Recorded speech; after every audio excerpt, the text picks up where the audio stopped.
ভারত পাকিস্তান সীমান্তে চাপা উত্তেজনা, দীর্ঘ ইতিহাসের ছায়া।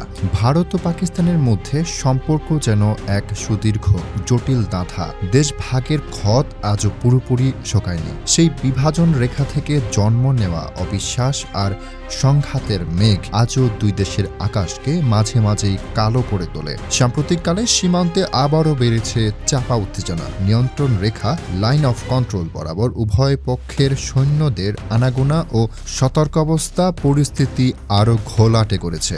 দীর্ঘদিনের অমীমাংসিত কাশ্মীর ইস্যু এই উত্তেজনার অন্যতম প্রধান কারণ। উভয়েরই এই অঞ্চলের উপর পূর্ণ অধিকারের দাবি বহুবার রক্তক্ষয়ী সংঘর্ষের জন্ম দিয়েছে। শুধু তাই নয়, সীমান্ত পেরিয়ে সন্ত্রাসবাদী কার্যকলাপের অভিযোগও দুই দেশের মধ্যে পারস্পরিক বিদ্বেষ আরও বাড়িয়ে তোলে। ভারত বরাবরই পাকিস্তানের বিরুদ্ধে তাদের ভূখণ্ড ব্যবহার করে সন্ত্রাসবাদীদের মদদ দেওয়ার অভিযোগ করে আসছে। ইসলামাবাদ অবশ্য এই অভিযোগ অস্বীকার করে। রাজনৈতিক অস্থিরতাও এই অঞ্চলের শান্তি প্রক্রিয়াকে ব্যাহত করে।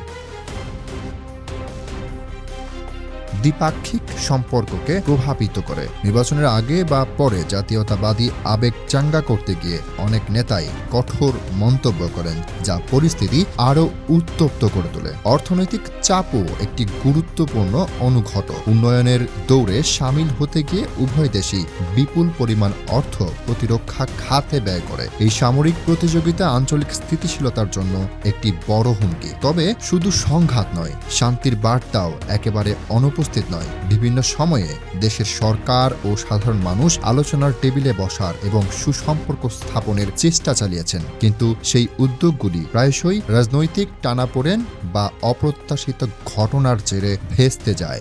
বর্তমানে পরিস্থিতি কোন দিকে মোড় নেবে তা বলা কঠিন। আন্তর্জাতিক মহল শান্তি রক্ষার উপর জোর দিলেও মাঠের পরিস্থিতি যথেষ্ট উদ্বেগজনক। উভয় দেশের নেতৃত্বকেই সংযমের পরিচয় দিতে হবে এবং আলোচনার মাধ্যমে দীর্ঘস্থায়ী সমাধানের পথ খুঁজতে হবে। অন্যথায় এই দীর্ঘ ও জটিল ইতিহাসের বোঝা আগামী প্রজন্মকেও বয়ে বেড়াতে হবে। আপনারা দেখছেন প্রতিদিন সকাল।